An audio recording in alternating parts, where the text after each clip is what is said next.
Moment for God. A moment with God can change everything. Listen, reflect, and be blessed. Here's today's scripture.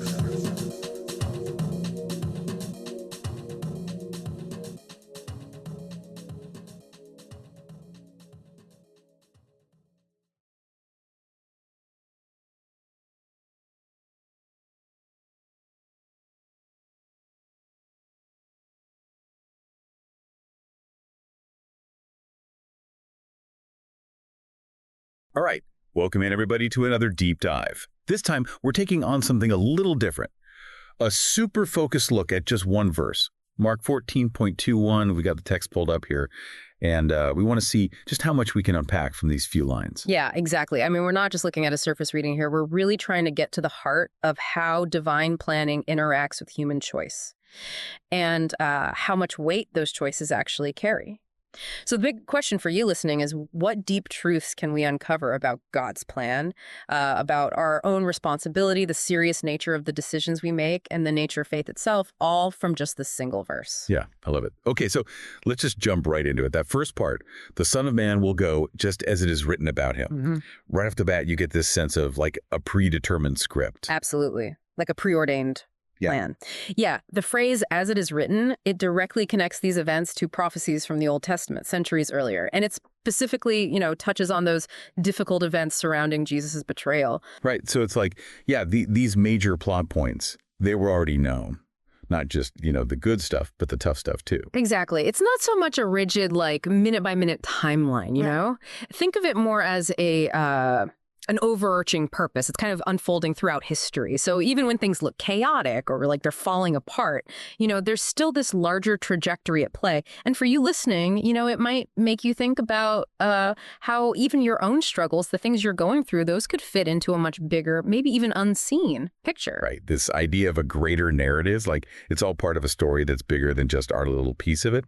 But then you hit this really stark warning, right? But woe to that man who betrays the Son of Man. It's like, okay, so the play was set, but the actor still makes a choice. And that choice, well, it has some serious consequences. Yeah, that's exactly it. That's a crucial point. It's where we see this fascinating interaction between God's orchestration, if you will, and human responsibility, and the freedom to choose. The betrayal itself was foretold, yes, but Judas's decision to actually go through with it, well, that wasn't forced on him. Nobody made him do it. And it underscores that even within this larger framework, this divine plan, our actions, especially those related to faith, they carry real weight, real significance. We're not just puppets. Yeah, we're not just going through the motions. Right.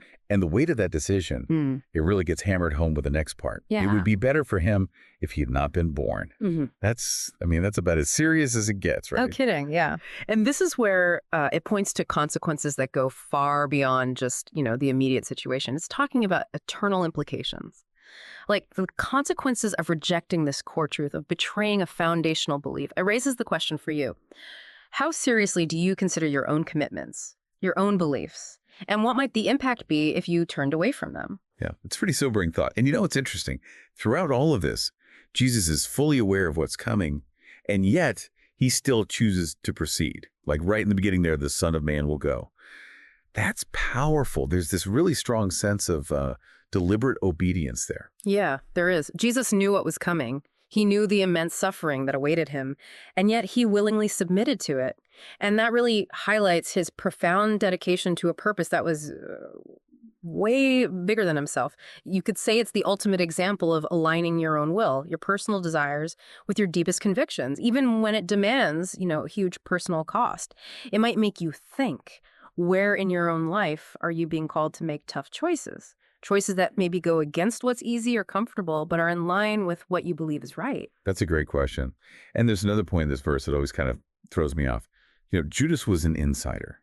He was right there in the thick of it, part of Jesus's inner circle. He wasn't some outsider who didn't understand what was going on. That's a crucial point and a vital reminder for, well, for all of us, really. Just because you're close to something, you're around it, you're familiar with it, that doesn't guarantee genuine commitment or true loyalty. Being part of a church or even being a leader in a church, that doesn't automatically make you a true believer. And Judas, he's a perfect example of that. It's a really potent reminder to constantly examine our own motivations. Are we really invested in what we say we believe? Or are we just going through the motions? Are there other reasons why we're here? It's a call to real, honest self-reflection. We can't just assume that we're good because we're close to something. Right.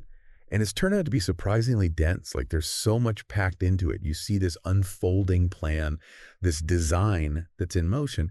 But at the same time, you can't escape this sense of human accountability. Like we still have choices to make, and those choices matter. And then the betrayal of those core beliefs, the things we say are most important, well, that has profound consequences. And maybe even more importantly, true faith, that genuine, deep commitment that involves a willingness to obey, to sacrifice, even when it's difficult. And it requires that constant self-assessment.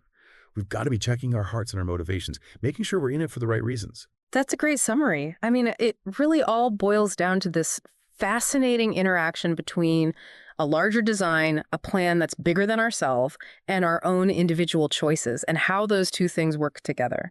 And so, as we wrap this up, here's a final thought for you to consider.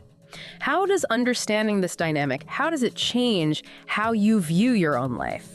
The journey you're on, the big decisions you're facing, it's a perspective that could honestly change how you see everything. I think that's the perfect place to leave it. Thanks for joining us on this deep dive. And until next time, keep searching, keep questioning, and keep the conversation going. See you next time. All right, take care, everybody.